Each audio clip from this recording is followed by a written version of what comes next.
Hello everyone, কেমন আছো সবাই? আজ আমি লজিকেট অংশের দ্বিতীয় ক্লাস নেব। দ্বিতীয় ক্লাসে আমার আলোচনার বিষয় হচ্ছে বুলিয়ান উপপাদ্য। তা আমাদের খুবই গুরুত্বপূর্ণ একটা টপিকস এই বুলিয়ান উপপাদ্য। আশা করি তোমরা সঙ্গেই থাকবে। তা বুলিয়ান উপপাদ্যটা আমি আগেই বলেছি যে কম্পিউটার আমাদের যে মেইন থিম, অর্থাৎ যে যুক্তির উপর ভিত্তি করে কম্পিউটার কাজ করে, সেটাই হচ্ছে আমাদের এই বুলিয়ান উপপাদ্য। বুলিয়ান উপপাদ্যের যুক্তিমূলক শূন্য এবং অন, এটাই হচ্ছে আমাদের কম্পিউটারের মেইন ভিত্তি। তা আমরা বুলিয়ান উপপাদ্যর মেইন টপিক্সে আলোচনা শুরু করব।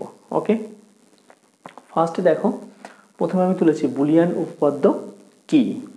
সেটা হচ্ছে বিজ্ঞানী জর্জ বুল প্রদত্ত যুক্তির উপর ভিত্তি করে, মানে জর্জ বুল প্রদত্ত যুক্তি, অর্থাৎ তিনি যে যুক্তি দিয়েছেন সেই যুক্তির উপর ভিত্তি করে গণিতে যে শাখা আবিষ্কৃত হয় তাকেই বুলিয়ান উপপাদ্য বলে।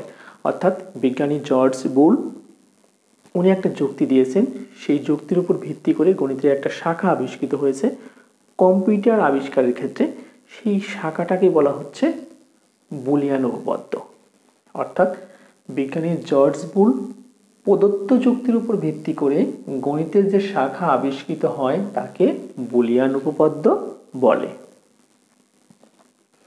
দেখো, বুলিয়ান উপপাদ্য শূন্য এবং অনকে সত্য ও মিথ্যা এই দুই যুক্তির উপর ভিত্তি করে সব ধরনের গাণিতিক কাজ করে থাকে। অর্থাৎ বুলিয়ানের উপপাদ্য, তিনি যে উপপাদ্য দিয়েছেন বিজ্ঞানী জর্জ বুল, সেই উপপাদ্যটা শূন্য এবং অনের উপর ভিত্তি করে কাজ করে। অর্থাৎ যখন শূন্য হবে তখন আমরা বুঝবো যে এটা মিথ্যা, এবং যখন অন হবে তখন আমরা ধরবো এটা সত্য। এই যুক্তির উপর ভিত্তি করে পুরো কম্পিউটার সার্কিট তৈরি করা, এবং কম্পিউটার এই যুক্তির উপর ভিত্তি করে সব ধরনের গাণিতিক যোগ বিয়োগ গুণ ভাগ কাজ সমাধান করে থাকে। দেখো, এই বুলিয়ান উপপাদ্য তিনটি মৌলিক ক্রিয়ার উপর ভিত্তিতে কাজ করে।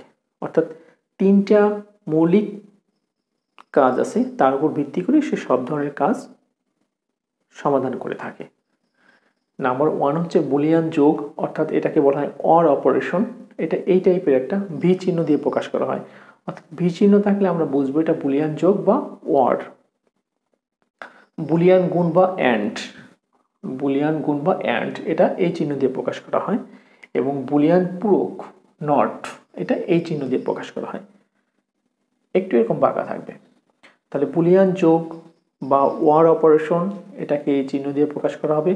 বুলিয়ান গুণ বা অ্যান্ড অপারেশন এই চিহ্ন দিয়ে প্রকাশ করা হবে, এবং বুলিয়ান পূরক বা নট অপারেশন এটাকে এই চিহ্ন দিয়ে প্রকাশ করা হবে। তাহলে বুলিয়ান উপপাদ্য যে তিনটা মৌলিক ক্রিয়ার উপর ভিত্তিতে কাজ করে, আমরা সেই মৌলিক তিনটি ক্রিয়া অ্যান্ড অর নট সম্বন্ধে জানলাম। এরপরে দেখো, আমরা বুলিয়ান উপপাদ্যের যে মেইন অংশ, অর্থাৎ আমাদের সব থেকে গুরুত্বপূর্ণ অংশ, আমি আবারও বলছি, এই অংশটা আমাদের পুরো এই অধ্যায়ের প্রথম থেকে শেষ পর্যন্ত আমাদের সঙ্গেই থাকবে, সব সময় সঙ্গে থাকবে। এই জন্য এই বুলিয়ান যোগ এবং বুলিয়ান গুণ, বুলিয়ান যোগ এবং বুলিয়ান গুণ এই দুইটা অপারেশন আমাদের 100% ক্লিয়ার থাকতে হবে, এবং মুখস্থ না, বুঝে ক্লিয়ার থাকতে হবে। প্রত্যেকটা অংশ আমাদের পার্ট বাই পার্ট কি করে আসলো, কোনো একটা সূত্র যদি ভুলে যাই কি করে সেটা মনে করব, কোন সূত্রের মাধ্যমে বের করব, আমার কোন বেসিক থাকলে আমি সেটা ক্লিয়ারলি আবার নিজের মতো করে বর্ণনা করতে পারবো, এটা আমাদের জানতে হবে। আগেই বলছি, বুলিয়ান এই গুণ এবং যোগ প্রথম থেকে শেষ পর্যন্ত অধ্যায়ের আমাদের কিন্তু সঙ্গেই থাকবে। ওকে, বুলিয়ান যোগ, শূন্য শূন্য যোগ করলে কত হবে? শূন্য হবে। বুলিয়ান যোগে শূন্য শূন্য যোগ করলে কত হবে? শূন্য হবে। শূন্য এবং ওয়ান যোগ করলে ওয়ান হবে। শূন্য যোগ ওয়ান মানে ওয়ান। ওয়ান যোগ শূন্য মানে কত? এটাও ওয়ান। আর ওয়ান যোগ ওয়ান মানে কত? ওয়ান হবে। তাহলে বুলিয়ান যোগ, শূন্য শূন্য যোগ করলে শূন্য, শূন্যর সঙ্গে ওয়ান যোগ করলে ওয়ান হয়, ওয়ানের সঙ্গে শূন্য যোগ করলে ওয়ান হয়, এবং ওয়ান যোগ ওয়ান সমান সমান ওয়ান। ভালো করে মনে রাখতে হবে, ওয়ান যোগ ওয়ান সমান সমান ওয়ান। ওকে, এখন দেখো, আমাদের বুলিয়ান যোগে আমরা এখানে একটা 4টা সূত্র তুলে রেখেছি। এই 4টা সূত্র আমাদের ফাইনালি জানতে হবে যে এই 4টা সূত্র ফাইনালি কি করে বের করতে হয়। দেখো, এর সঙ্গে 0 যোগ করলে কত হয়? এ হয়। এ যোগ 0 মানে কত? এ। এ যোগ 1 মানে হচ্ছে 1। এ যোগ এ সমান সমান এ, এবং এ যোগ এ নট সমান এ যোগ এ নট। এ নট সম্বন্ধে আমি আগে বলেছি, এ যোগ এ নট সমান 1। আবারও দেখো, এ যোগ 0 সমান এ, এ যোগ 1 সমান 1, এ যোগ এ সমান এ, এ যোগ এ নট সমান এ। এই 4টা বুলিয়ান যোগ কি করে আসলো এটা আমাদের ক্লিয়ারলি জানতে হবে। আমি একটু বর্ণনা করব যে 4টা অংশ কি করে হয়। তো ফার্স্ট অংশ দেখো, তাহলে বুলিয়ান যোগ জানার আগে আমাদের আর একটু কথা জানতে হবে, সেটা হচ্ছে এর মান 0 এবং 1 দুইটা হতে পারে। এর মান কত? 0 এবং 1 দুইটা হতে পারে। যদি কোথাও 0 এবং 1 আউটপুট হয়, আবারও বলছি, যদি কোথাও 0 এবং 1 আউটপুট হয়, তার পরিবর্তে আমরা এ লিখব। কত লিখব? এ। কার পরিবর্তে? যদি 0 এবং 1 দুইটাই থাকে, অর্থাৎ এর মান হতে পারে 0 এবং 1। যদি 0 এবং 1 দুইটাই কোথাও থাকে, তার পরিবর্তে লিখব এ। ওকে। আর এ সমান 0 হলে এ নট হচ্ছে 1, মানে বিপরীত। এ সমান 1 হলে এ নট সমান 0, বিপরীত। মানে এর মান 0 হলে এ নট সমান 1 হবে, এর মান 1 হলে এ নট সমান 0 হবে। আর এর মান যদি 0 এবং 1 হয়, বা কোথাও যদি 0 এবং 1 থাকে, তার পরিবর্তে আমরা এ লিখতে পারবো। ওকে, তাহলে এর মান হতে পারে কয়টা? একবার 0, একবার 1। আবারও বলছি, এর মান হতে পারে 0 এবং 1, অর্থাৎ এর মাঝে বা এর মধ্যে 0ও আছে, 1ও আছে। আমরা প্রথমটা দেখব যে এ প্লাস 0 সমান কি করে এ হয়। এ প্লাস 0 সমান কি করে কি হয়? এ হয়। আমরা জানি এর মান কত? 0 এবং 1 দুইটাই। তাহলে দেখো, এর মান ফার্স্ট বসাবো 0, তাহলে 0 যোগ সঙ্গে কত আছে? 0।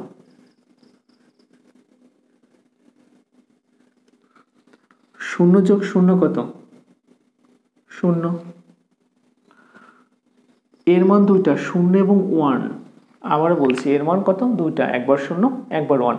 তার মানে যেখানে এ আছে একবার বসাবো 0, একবার বসাবো 1। তাহলে এখানে এ আছে এইটুকুর মাঝে, এইটুকুর মাঝে এ আছে এখানটায়। এর পরিবর্তে একবার বসাবো 0, একবার বসাবো 1। তো একবার এর পরিবর্তে 0 বসাইছি, তাহলে এখানে যদি 0 হয়, প্লাস সংখ্যার একটা 0 ছিল, তার মানে কি 0 যোগ 0। 0 যোগ 0 মানে কত? 0। আমরা জানি 0 যোগ 0 মানে 0। এরপরে দেখো, এর মান আরেকটা বাকি আছে 1 বসানো, তাহলে এর মান এখন বসাবো 1। 1 যোগ 1 যোগ সঙ্গে আছে 0, 0 সমান কত? 1। কারণ এই যে 1 যোগ 0 সমান কত? 1। তাহলে আউটপুটে কি পেলাম? আউটপুটে পেয়েছি দেখো কত? 0 আর 1। ভালো করে দেখতে হবে, আউটপুটে পেয়েছি কত? 0 আর 1। আগেই বলেছি, যেখানে 0 এবং 1 থাকবে তার পরিবর্তে কাকে লিখব? এ লিখব। এই জন্য আমরা লিখেছি আউটপুট 0 এবং 1, তার পরিবর্তে কত? এ। এই জন্য এ প্লাস 0 সমান কত? এ। দেখো, পরেরটার ক্ষেত্রে যদি সমস্যা থাকে পরেরটা ক্লিয়ার হবে। এর মান হতে পারে কত? একবার 0, একবার 1। তাহলে একবার 0 হলে তার সঙ্গে 1 যোগ হবে, আর একবার 1 হলে তার সঙ্গে আরেকটা 1 যোগ হবে।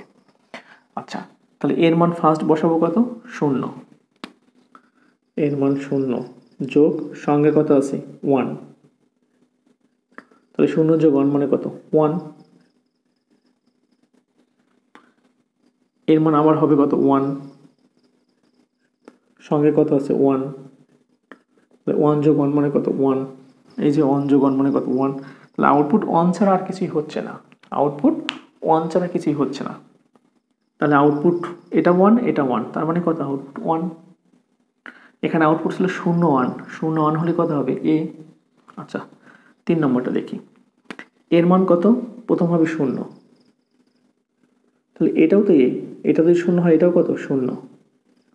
তাহলে 0 যোগ 0 মানে কত 0, এর মান কত নেব এরপরে 1, 1 যোগ 1 সমান হচ্ছে কত 1। এখানে ইনপুটে দুইটা এ আছে, তাহলে একটা এর মান যদি 0 হয় তাহলে এর মান 0 নেব, তাহলে এটাও 0 এটাও 0, 0 যোগ 0 সমান কত 0। এর মান যদি পরেরটা নেব কত 1, 1 নিলে কত 1 যোগ 1 সমান কত 1 যোগ 1 সমান 1। আউটপুট কত 0 1, 0 1 হলেই কত হবে এটা মান এ, কারণ আউটপুট কত পেয়েছি 0 এবং 1, 0 এবং 1 এর পরিবর্তে কি লেখা যায় এ কে লেখা যায়। 3 নম্বরটা দেখি, দেখো এর মান 0 হলে এ নট কত 1, এর মান 1 হলে এ নট 0। আচ্ছা এখন এর মান 0 বসাবো, এখানে প্রথমটা আছে এ, তাহলে এর মান 0 যোগ, তাহলে এ নটে কত হবে মান উল্টে যাবে, আমি এখন 0 নিয়েছি ফার্স্ট, তাহলে এ নটের মান কত 1, 0 মানে কত 1। আগে দেখো এর মান যদি 0 নেই, এর মান 0 নিলে এ নটটা বিপরীত নিতে হয়, কিন্তু আমি তো ফার্স্ট মান 0টা নেব, 0কে নেব, তাহলে এর মান 0 হলে এ নটের মান কত হবে এ নটের মান 1 হবে, এই জন্য 0 যোগ 1, 0 যোগ 1 সমান কত 1।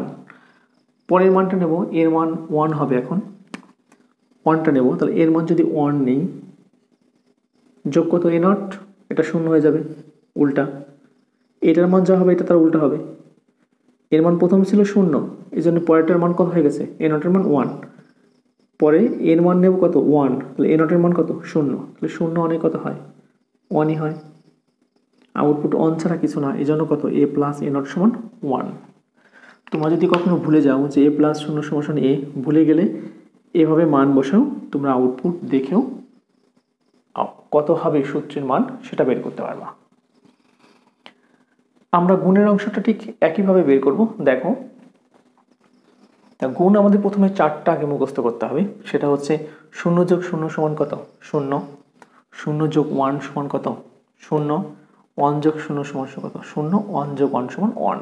এটা কিন্তু আমাদের নর্মাল বীজগণিতের সঙ্গে মিলে গেছে, যে শূন্যের সঙ্গে যে কোনো কিছু গুণ করলে কত হয় 0, এবং 1 ইন্টু 1 সমান নর্মাল বীজগণিতেও সেটা 1।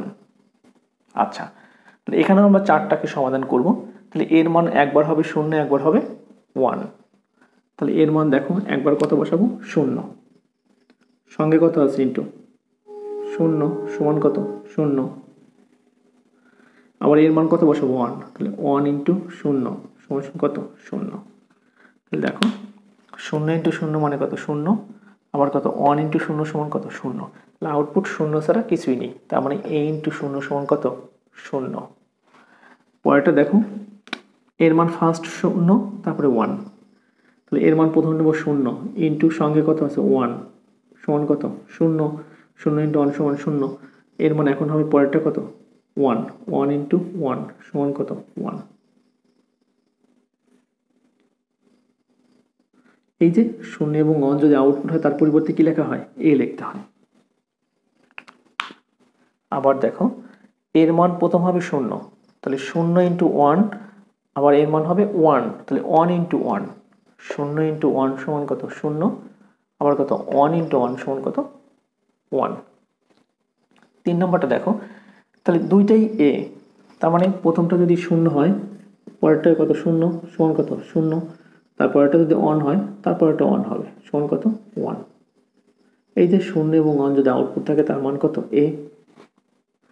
পরেরটা দেখো এর মান যদি 0 হয় তাহলে এ নট কত 1, বিপরীত আউটপুট 0, 0 মানে 0, এর মান তারপর নেব কত 1, এর মান 1 হলে এ নট 0, আউটপুট কত 0, 0 ছাড়া কিছু আসছে না, এই জন্য 0। তাহলে সুপ্রিয় শিক্ষার্থীবৃন্দ, আমরা আগেই বলেছি বুলিয়ান যোগ এবং বুলিয়ান গুণ এটা আমাদের মোস্ট ইম্পর্টেন্ট কোশ্চেন। এই অংশটা আমাদের 100% ক্লিয়ার থাকতে হবে এবং এই অংশে কোথাও কোনো সমস্যা রাখা যাবে না। তাহলে বুলিয়ান যোগ এবং বুলিয়ান গুণ সেটা আমাদের খুবই সিম্পল একটা পার্ট, তোমরা যদি একটু মনোযোগী হও আশা করি কোথাও সমস্যা থাকবে না। যেটা বুলিয়ান যোগের জন্য 4টা সূত্র এবং বুলিয়ান গুণের জন্য 4টা সূত্র, এই 4 4 8টা সূত্র আউটপুটটা আমাদের ক্লিয়ার মুখস্থ করতে হবে। অর্থাৎ এ যোগ এ সমান কত, এ যোগ এ নট সমান কত, এ ইন্টু এ সমান কত, গুণের ক্ষেত্রে কি হবে যোগের ক্ষেত্রে কি হবে, এবং এইটা অবশ্যই শেখার আগে আমাদের এই যোগের অংশটা এবং গুণের অংশটা এবং এই খোপের মধ্যে যে অংশটা আছে অর্থাৎ এর মান কত হয়, এ সমান 0 হলে এ নট কত, এ সমান 1 হলে এ নট কত। তাহলে এই অংশগুলো যদি আমরা জানি তাহলে অবশ্যই বুলিয়ান অংশে আমাদের কোনো সমস্যা থাকবে না। তো সুপ্রিয় শিক্ষার্থীবৃন্দ, আমরা নেক্সট অংশে এই বুলিয়ান উপপাদ্য দিয়ে আরও গুরুত্বপূর্ণ সৃজনশীল পাঠ সমাধানে চলে যাব। তা আশা করি তোমরা পরবর্তী ক্লাসের সঙ্গেই থাকবে। এ বলে সবাইকে ধন্যবাদ।